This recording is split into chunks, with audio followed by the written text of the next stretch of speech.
Nous devons nous pardonner l'un l'autre comme Dieu en Christ nous a pardonné. La véritable sainteté est l'œuvre de la mesure de Christ en notre faveur. Les traits de son Église sont l'unité, la maturité et la véritable sanctification. Et ces choses ne peuvent jamais se réaliser si l'homme essaie de fabriquer l'unité, prendre la direction du travail. Le résultat est alors le manque de sainteté dans l'Église. Ainsi, le Seigneur regarde l'Église et déclare qu'elle va être vomie de sa bouche, car ce n'est pas la véritable Église. C'est quelque chose que Christ abhorre. Si nous avons réellement le désir de connaître la plénitude de Dieu et le désir d'avoir communion avec Dieu et ses enfants, il nous faut poursuivre ces choses dans la maturité, dans l'unité en Christ, nous qui sommes ses membres, dans le pardon, dans la bienveillance, dans l'amour les uns pour les autres, pour constituer le corps de Christ, qui est son Église.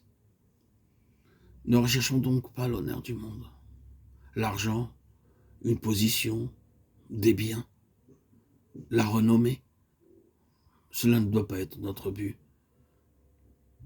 Notre but doit être en premier lieu de marcher dans l'humilité, la patience, se supportant les uns les autres, gardant l'unité de l'esprit par le lien de la paix avec le don donné par Dieu. Avançons vers la maturité et recherchons la véritable sanctification. Nous serons alors en mesure de connaître la plénitude de Dieu corporativement seulement dans l'Église. Ce qu'il a entrepris, finalement, il le verra. Une unité spirituelle existe parmi les croyants, dans la mesure où ils reconnaissent et goûtent cela ou non.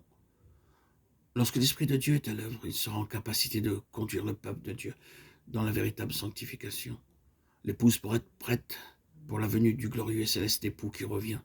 Christ ne vient pas pour une prostituée, il vient pour une épouse. Nous devons nous souvenir que la marque d'une épouse est l'unité de l'esprit, la maturité en Christ, la véritable sanctification. Je vous exhorte donc, moi, le prisonnier dans le Seigneur, à marcher d'une manière digne de la vocation qui vous a été adressée. Éphésiens 4, 1. Dieu vous a appelé ainsi que moi-même à être un fils dans la famille du Père, à être un membre dans le corps de Jésus-Christ son Fils, à être des pierres vivantes dans l'habitation spirituelle que Dieu construit. C'est un appel céleste merveilleux. Paul se nomme lui-même le prisonnier du Seigneur. Ce point de vue de Paul, combien il est intéressant. Il était prisonnier à Rome, mais en réalité, il se considérait comme prisonnier du Seigneur. Sa vie fut jalonnée par cela à cause du merveilleux appel céleste.